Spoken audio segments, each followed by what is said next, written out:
uchun qo'ziqorin shunaqa katta qo'ziqorin bugun paydo bo'lib qolgan ekan. Buni uvolmaslik uchun salat qilish kerak ekan qilamiz. Bu qalampirni boshqacha turi. Bu aynib qolibdi. Buni olib tashlaymiz. Xo'p. Achchiq qalampir, albatta achchiq emas. Bu ham o'sha. Bu bo'lsa atomini soya sosi. Bu boshqa soslarga nisbatan mazali. Buni o'zim yeb ko'rib bildimki, o'shaning uchun ham aynan shuni bilan qilinsa, yana ham zo'r chiqadi. Boshladik. Buni tashlayman.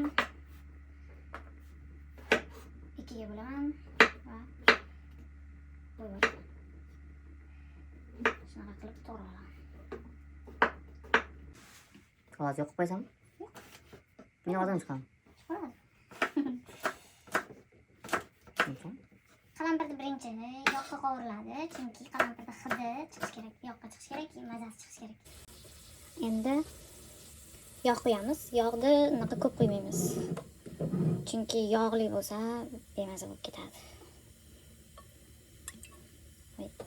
Kechirasizlar, o'ng qo'limni qo'yishim kerak edi.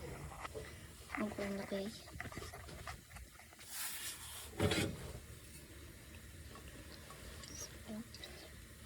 Mana shuncha yog' qo'ysak bo'ldi. Ko'rdinglarmi, qo'ziqorinim qancha ko'pligini. Mana. Bu bitta necha kilo bo'ladi bu? 2 kilomi shu? 2 kilo ekan. Qo'ziqorin sevuvchilar uchun yaxshi bir narsalar. Qo'ziqorin chiqqandan keyin mana ko'rishlaringiz uchun suvi o'zidan ham baland bo'lib ko'tariladi. Qo'ziqorin tarkibida suv ko'p ekan. Shu tarzda yana qovurilamiz.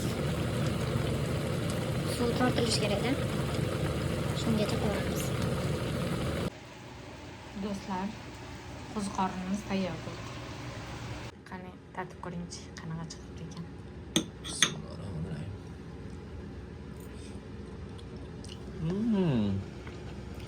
Mashallah. Bu ishtahani ochadi-da. Odamga kayfiyat beradi.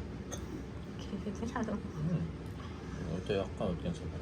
Bu safar yaxshi chiqdi.